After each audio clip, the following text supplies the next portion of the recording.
हमारे जवान जो सरहद पे हमें सुरक्षा देने के लिए अपनी जान को दांव लगाते हैं, उनको मेरा सलूट और उनको मेरा सलाम। जय हिंद। आईपीएल अब थ्रिलर जोन में जाने वाला है। यहां पे ना कोई भी टीम गलती नहीं करना चाहेगी। गलती करी मतलब आप प्लेऑफ की रेस से बाहर। सारे नॉकआउट मुकाबले लगभग होने वाले। यहां पे पंजाब चाहेगी कि वो दिल्ली को हराए, दिल्ली को लगभग पार करे और खुद आगे बढ़ जाए। दिल्ली वही चाहेगी पंजाब को, जो लगातार जीत रही है, जीत का सिलसिला बरकरार है, उससे रोके और खुद आगे बढ़े प्लेऑफ की रेस में। वहीं पे आने वाले कितने कड़े मुकाबले हैं ना। मुंबई खेलेगी पंजाब से, वो भी एक नॉकआउट मुकाबला हो सकता है। फिर डीसीबी खेलेगी मुंबई से, वो भी एक नॉकआउट मुकाबला हो सकता है। तो बहुत सारे दाव पेच है आने वाले, जो कड़क मुकाबले देखने को मिलने वाले। धर्मशाला में ये मुकाबला क्या दाव पेच होंगे, बात करेंगे।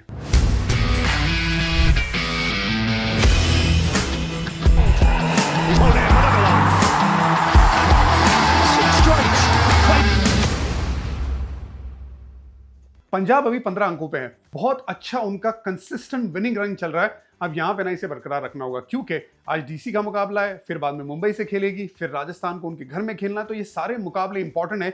यहां से एक जीत मतलब प्लेऑफ की रेस लगभग पक्की। लगभग क्या, मुझे लगता है पक्की है। बहुत अच्छा क्रिकेट खेल रही है। सबसे अच्छी चीज क्या हुई है, दो खिलाड़ियों का जबरदस्त परफॉर्मेंस। एक है श्रेयस अय्यर, दूसरे है प्रभसिमरन सिंह। प्रभसिमरन सिंह का जो सीजन रहा है ना, सबसे बेहतरीन उनके आईपीएल करियर का ये सीजन रहा है औसत के मामले में। क्योंकि इससे पहले औसत रहता है ना 26-30 के आसपास, यहाँ पे करियर औसत 40 का हो गया है। स्ट्राइक रेट भी 170 की हो गई है, 400 का आंकड़ा भी पार कर दिया है। अच्छी बात क्या है कि फास्ट बॉलर स्पिन को दोनों को बहुत अच्छा खेल रहे हैं और स्विच हिट का इस्तेमाल भी कर रहे हैं। और जब ऐसा होता है ना, तो स्पिनर का जो दांव चलता है उसको कई हद तक रोक पाते हैं। और इस बार तो पावर प्ले के बाद भी बल्लेबाजी कर रहे हैं, इसी वजह से वो हाई स्कोर नजर आ रहा है। आज चैलेंज अलग होगा, मिचेल स्टार्क का चैलेंज होगा। मुझे लगता है मिचेल स्टार्क के सामने ना अल्ट्रा अग्रेसिव होने की जरूरत नहीं है। वहां पे उनको संभाल लीजिए, क्योंकि वो एक ऐसा गेंदबाज है। धर्मशाला जो पहाड़ियों में जो पिच है ना, मूवमेंट प्राप्त कर सकते हैं। उनकी पेस से ना वो स्टंप को टारगेट कर सकते हैं। प्रभसिमरन सिंह को थोड़ा अक्रॉस जाते जरूर है, तो शुरू में ना बहुत उनके सामने अक्रॉस बैट बिल्कुल ना जाए। कोशिश करें सीधा खेलने की जितना हो सके, वरना वो बैट को और स्टंप को टारगेट कर सकते हैं। ये ध्यान रखना होगा, ये चैलेंज रहेगा। और अगर उस चैलेंज को पार कर लिया तो एक और चैलेंज है, कुलदीप यादव का चैलेंज। उसके सामने काउंटर करना ये जरूरी होगा, क्योंकि स्वीप है, रिवर्स स्वीप है, स्विच हिट का इस्तेमाल करते हैं। कुलदीप यादव को थोड़ा प्रेशर में डाल सकते हैं, लेकिन कुलदीप यादव ना वो स्टंप से गुगली लेके जा सकते हैं बाहर की तरफ, और फ्लिपर का इस्तेमाल कर सकते हैं।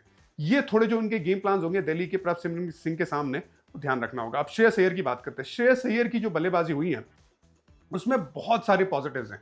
खैर ये लड़का ना 50 ओवर का जो वर्ल्ड कप था तब से लेके अभी तक अच्छा क्रिकेट खेल रहा है। Most improve white ball cricket में नजर आ रहा है। कप्तानी भी बहुत अच्छी है और जहनी तौर पे भी। मैं एक जब भी मौका मिलेगा ना, उनका जो ओपन स्टांस हुआ है ना और जिस तरह से बल्ले को पकड़ते, उस पर एक वीडियो जरूर बनाऊंगा। बहुत अपराइट खड़े रहने लगे, शॉर्ट बॉल अच्छा खेलने लगे, स्पिनर को भी बहुत अच्छा खेल रहे। और सबसे बड़ी बात क्या लगी, देखिए 2 साल पहले तक ना 125 का उनका स्ट्राइक रेट रहता था, लेकिन अब वो स्ट्राइक रेट ना 150 के ऊपर चल गया है। इसका मतलब ना गति भी पकड़ ली है और औसत भी बढ़ गया है। जनरली क्या होता है, स्ट्राइक रेट अगर ऊपर जाता है ना तो औसत नीचे आता है। हमने कई बड़े खिलाड़ियों के साथ ये देखा है, लेकिन श्रेयस अय्यर के साथ स्ट्राइक रेट भी बढ़ गया है, औसत भी बढ़ गया है। मतलब ओवरऑल एक क्रिकेट में जो इंप्रूवमेंट आप चाहते हैं वो श्रेयस अय्यर के साथ देखने को मिला है। पिछले मैच में क्या हुआ था, धर्मशाला में मैच था, बाउंसी पिच थी, सामने मयंक यादव थे, तेज गति की सामने टीम थी, खुद नंबर 3 लगातार आ रहे थे। लेकिन उनकी ये सोच थी कि जॉस इंग्लिश जो ऑस्ट्रेलियन खिलाड़ी हैं, वो शॉर्ट बॉल बहुत अच्छा खेलेंगे। इस वजह से उन्हें नंबर 3 भेजे। वो थोड़ा पीछे आए, तो टैक्टिकली भी ना बहुत अच्छा काम कर रहे। इस पे जरूर आप ये भी कह सकते हैं क्या श्रेयस अय्यर खुद नहीं खेल सकते थे? बिल्कुल खेल सकते थे। मेरा ये मानना है खुद को ही जाना चाहिए, लेकिन उनकी जो सोच थी वो काम कर गई। इंग्लिश आए, इंग्लिश ने अच्छी बल्लेबाजी करी, पुल शॉट पे पुल शॉट लगाए और लेंथ में सेटल होने नहीं दिया मयंक यादव को। तो ओवरऑल जिस तरह से टैक्टिकली टेक्निकली जो इंप्रूवमेंट दिखाया श्रेयस अय्यर ने, काबिल तारीफ। अर्शदीप सिंह जो दूसरा सबसे बड़ा पॉजिटिव, पिछले मैच में भी अगर आप देखेंगे, मैंने वीडियो में बात की थी उस मैच से पहले कि लखनऊ के सामने दोनों ही बल्लेबाज माकरम और मार्श को आउट कर सकते, बिल्कुल आउट किया दोनों को। लेफ्ट आर्म बहुत जबरदस्त गेंदबाज है। ये ऐसा गेंदबाज है ना जो पिच को लगभग दरकिनार करने की कोशिश करता है। एक तो लंबा है, रिस्क का अच्छा इस्तेमाल करता है, दोनों तरफ स्विंग करवाने की कोशिश करता है और कोशिश करता है कि अगर पिच से मदद ना मिले तो रास्ता कैसे ढूंढूं विकेट निकालने का, या फिर कुछ तो भी करने का जहां से बल्लेबाज को तकलीफ हो।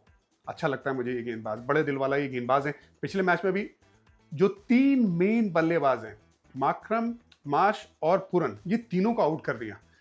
63% तो रन इन्होंने ही बनाए लखनऊ के लिए। उन तीनों का आउट कर देना मतलब आपने लगभग मैच पे पकड़ बना ली। वो अर्शदीप की गेंदबाजी के जरिए हुआ है और ये लगातार काम कर रहा है। देखिए जो शुरुआत में ऐसा लग रहा था कि नई बॉल पे विकेट नहीं निकाल रहे, जैसे जैसे आईपीएल आगे बढ़ता गया, इन्होंने वो अपना कद नए बॉल से और बड़ा किया। इस वजह से गेम चलाना ना श्रेयस अय्यर को बहुत आसान हो गया है और बीच बीच में ना ऐसा भी लगता है ना कि अगर स्विंग ज्यादा नहीं मिला तो यॉर्कर की तरफ भी जाता है। तो ये जो कंट्रोल है गेंदबाजी को पुख्ता बनाता है अर्शदीप के होने से। और ये जो कंट्रोल दिखाया ना धर्मशाला में, इसकी और जरूरत पड़ेगी दिल्ली के सामने, खास करके फाफ डुप्लेसी के सामने, अभिषेक पोरेल और करुण नायर। यहां तक के अगर केएल राहुल आते ना तो अगर उनके सामने जल्दी विकेट गिर गई तो वो भी खतरा बन सकते हैं। अर्शदीप उस तरीके का गेंदबाज है, तो बहुत इंपॉर्टेंट रोल रहेगा दिल्ली के सामने भी। दो इंपॉर्टेंट प्लेयर है पंजाब के लिए जिन्होंने ना बहुत अच्छे से रोल अपना अदा किया। एक तो शशांक सिंह है और दूसरे अजमतुल्ला उमरजाई। शशांक देखिए 200 के ऊपर चले गए, स्ट्राइक रेट भी उनका कमाल का है। यहां तक कि आपको याद होगा पहला जो मैच था जहां पे श्रेयस ये लगभग 100 के करीब खेलने वाले थे, लास्ट में इन्होंने 22 रन बना दिए थे, बड़े शॉट लगा रहे थे, आते बेबाक अंदाज में खेल रहे। रिटेन किया गया प्लेयर है, रिटेन किए गए प्लेयर पे ना थोड़ा प्रेशर रहता है परफॉर्म करने का, लेकिन इस पे वो नजर आया नहीं है। अच्छी बल्लेबाजी कर रहा है, अपना रोल बहुत बढ़िया तरीके से निभा रहा है। तो उनके अनकैप प्लेयर होने से ना और परफॉर्मेंस करने से बहुत बढ़िया गेम चला रहे ये पंजाब का पूरा खैमा। दूसरा अजमतुल्ला उमरजाई, अफगानिस्तान का ये ऑलराउंडर, उसके आने से क्या हुआ, एक तो मैक्सवेल से ज्यादा आपको आउटपुट दे रहे। पिछले मैच में हमने देखा था कि 2 बल्लेबाजों का आउट किया, ऋषभ पंत और डेविड मिलर। लगभग जब ऊपर रशीद ने काम कर दिया, फिर इन्होंने लगभग कमर को तोड़ दिया था लखनऊ की बैटिंग का, क्योंकि 2 इंपॉर्टेंट खिलाड़ी है, दोनों ही लेफ्ट हैंड बल्लेबाज हैं और साथ ही में धर्मशाला की जो पिच पे मूवमेंट देखने को मिलता है उसका पूरा इस्तेमाल कर रहे हैं। और इनके आने से एक चीज हुई है, 9 नंबर तक बैटिंग पंजाब की हो गई है। 9 नंबर तक अगर आपको पुख्ता बैटिंग मिल रही है, मार्को यानसन और अजमतुल्ला उमरजाई 8-9 नंबर, ये ठीक ठाक लंबी बैटिंग लाइनअप है। आपको बहुत ज्यादा टीमों में इतनी लंबी बैटिंग लाइनअप दिखेगी नहीं, तो एक और एडेड एडवांटेज हो गया है अजमतुल्ला के आने से पंजाब को। प्लेइंग 12 पे नजर डालते हैं, प्रियांश आर्या, प्रभ सिमरन सिंह, ये दोनों ही अनकैप बल्लेबाजों ने बहुत बढ़िया काम किया है। शुरू में मैंने बोला था कि दोनों पे बहुत निर्भर है कि पंजाब किस तरह से परफॉर्मेंस करती है सीजन, क्योंकि इनके पास एक्सपीरियंस बल्लेबाज है मिडिल ओवर्स में। अगर अच्छी शुरुआत दे दी तो काम आसान हो जाएगा। तो यहां पे भी ना बहुत इंपॉर्टेंट है कि इस मैच में भी जहां पे गेंद लहराएगी दोनों अच्छी शुरुआत जरूर दें, लेकिन ना मिचेल स्टार्क का एक चैलेंज रहेगा दोनों ही ओपनर के सामने। श्रेयस अय्यर और जॉस इंग्लिश नंबर 3 और 4, नेहल वडेरा वो भी रोल हो जाएगा ना, क्योंकि सामने दिल्ली के पास अगर देखेंगे अच्छे स्पिनर है, स्पिन को नेहल वडेरा बहुत अच्छा खेलते हैं, जबकि यहाँ पे गेंद ज्यादा ग्रिप होती नहीं है। Shashank Singh, Marco Jansen, Azmatullah Omarzai, Marcus Stoinis, ये आपके टोटल 9 हो गए। मार्कस स्टोइनिस तो खैर ऊपर आएंगे, युजवेंद्र चहल, अर्शदीप सिंह। अब एक और बल्लेबाज, एक और जो गेंदबाज है उसकी बात होगी, व्याशक विजय कुमार जो खेले थे पिछले मैच में। अगर उन्हें मिलाते तो 5 तेज गेंदबाजी के विकल्प हो जाते हैं इनके पास। यूजी चहल एक लौते स्पिनर रहते हैं, तो क्या बरार के बारे में सोच सकते हैं? मैं जानता हूं कि यहाँ पे ना आपको बहुत ज्यादा बतौर स्पिनर कुछ मिलता नहीं है, लेकिन हरप्रीत बरार की लास्ट मैच में मैंने इसलिए बात की थी क्योंकि ऑलरेडी विकल्प है आपके पास। तो कहीं पे जरूरत पड़ती है आपको कि गेंद हल्की सी भी ग्रिप हो रही है, तो क्या एक आध ओवर भी अगर हरप्रीत बरार ने अच्छा निकाल दिया तो काम हो सकता है। लेकिन आप 5 फास्ट बॉलर के साथ भी जाएंगे तो भी आपका काम ठीक है, लेकिन मैं वहां पे खेमे में बैठा हूं ना, तो मैं हरप्रीत बरार के बारे में जरूर सोचूंगा एक बार पिच देख के। दिल्ली कैपिटल्स मोमेंटम लूज किया है भाई, पूरी तरह से मोमेंटम लूज किया है। शुरुआत बहुत अच्छी हुई थी, ऐसा लग रहा था कि टॉप 4 में तो एकदम जगह पक्की बना लेगी, लेकिन उनके बल्लेबाजों की जो कमजोरियां नजर आई है ना, वो खास करके मुंबई मैच के बाद, जहां पे ऐसा लगा था कि मुंबई के सामने वो मैच जीत जाएगी, रनआउट भी हुए, मोमेंटम भी लूज किया, और उसके बाद बीच में जरूर सुपर ओवर वाली मैच जीते थे, लेकिन उसके बाद भी मोमेंटम पकड़ पाए नहीं है। बैटिंग सबसे बड़ी समस्या रही है। समस्या ये भी है ना कि अगली जो 3 मैचेस है, आज की मैच मिला के, ये सारे पॉइंट्स टेबल में इनसे ऊपर की टीम है, मतलब बहुत अच्छा क्रिकेट खेल रही है। उनके सामने खेलना है, धर्मशाला में अभी खेलना है, पंजाब के सामने, जीटी के सामने खेलना है, अपने घर में मुंबई के सामने खेलना है, उनके घर में, सारे कड़े मुकाबले। अब इसमें बैटिंग को सॉर्ट आउट करना पड़ेगा। और बैटिंग की बात करेंगे तो सबसे पहले जहन में क्या चल रहा होगा, पिछले मैच में आपने देखा होगा हैदराबाद के सामने अभिषेक पोरेल को नंबर 3 पे भेजा, वो तो ओपनर था ना भाई, ओपनिंग में आके लगातार बल्लेबाजी कर रहा है। आपने करुण नायर को भेज दिया, करुण नायर के पैर ही नहीं चले, वहां पे एकदम स्ट्रगल करते हुए नजर आए। और अभिषेक पोरेल जो सेकंड हाईएस्ट स्कोरर है अभी तक दिल्ली के लिए, उसकी पोजीशन क्यों चेंज करना? तो यहाँ पे ना दिल्ली का समझ में आ रहा है जो माइंडसेट है कि हम ऊपर से जो लगातार विकेट गंवा रहे हैं ना, इसी वजह से तो फ्रेजर मैकगर को बाहर बिठाया है, फाफ डुप्लेसी आए, फाफ डुप्लेसी का भी इतना कंसिस्टेंट परफॉर्मेंस देखने को मिला नहीं है। तो क्या सोच रहे हैं, क्या ये सोच सकते हैं कि केएल राहुल को ऊपर लेके आए, क्योंकि वो तो ओपन करते हैं ना, अगर उनको ऊपर लेके आएंगे तो मिडिल ऑर्डर खाली हो जाएगा। तो वो अभी नहीं करना चाहेंगे।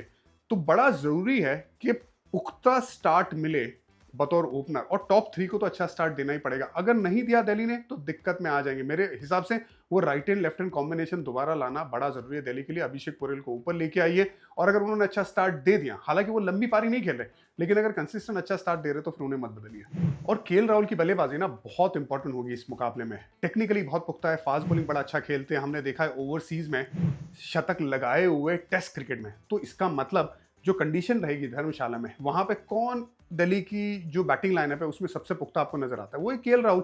उनका बल्ला चला तो फिर दिल्ली दुरुस्त रहेगी, वरना तकलीफ में आएगी। अब यहाँ पे ना स्ट्राइक रेट की बात भी आती है। स्ट्राइक रेट उनका बहुत अच्छा है इस सीजन, और जिम्मेदारी लेके भी चल रहे हैं, लेकिन कई बार ना वो बहुत प्रेशर में खेलने की कोशिश करे, क्योंकि लगातार विकेट गिर जाती हैं।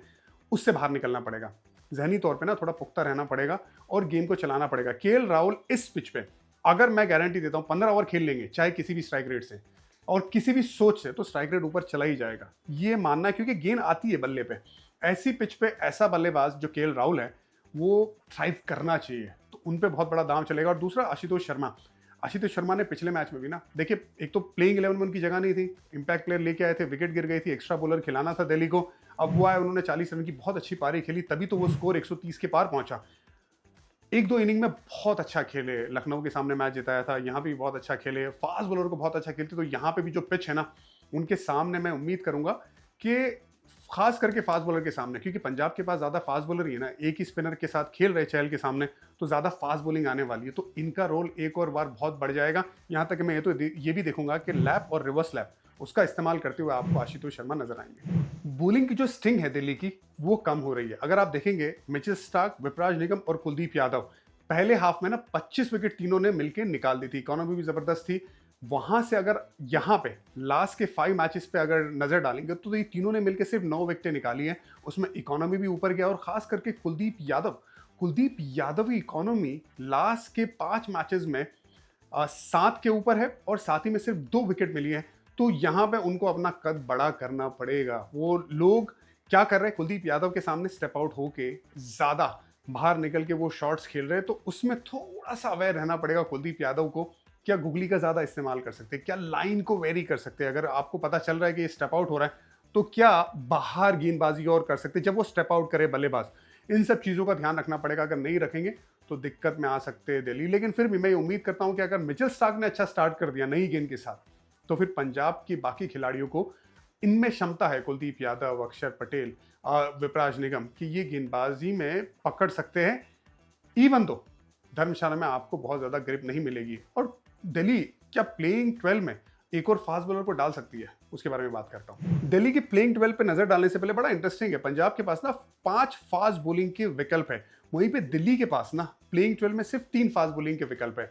अब एक ही स्पिनर है चहल जो पंजाब के लिए खेलता है, लेकिन 3 विकल्प आ जाते हैं स्पिनर के दिल्ली के पास। अब अक्षर पटेल एज एन ऑलराउंडर खेलते तो उनका खेलना बड़ा जरूरी है, कप्तान है। कुलदीप यादव मेन स्पिनर की तरह खेलते तो उनका खेलना भी बड़ा जरूरी है। अब बात आ जाती है विपराज निगम की, जिन्होंने अच्छा काम किया है, लेकिन वो सिर्फ एज ए स्पिनर नहीं खेलते, वो स्पिनिंग ऑलराउंडर की तरह खेलते हैं, 8 नंबर पे बल्लेबाजी करते हैं।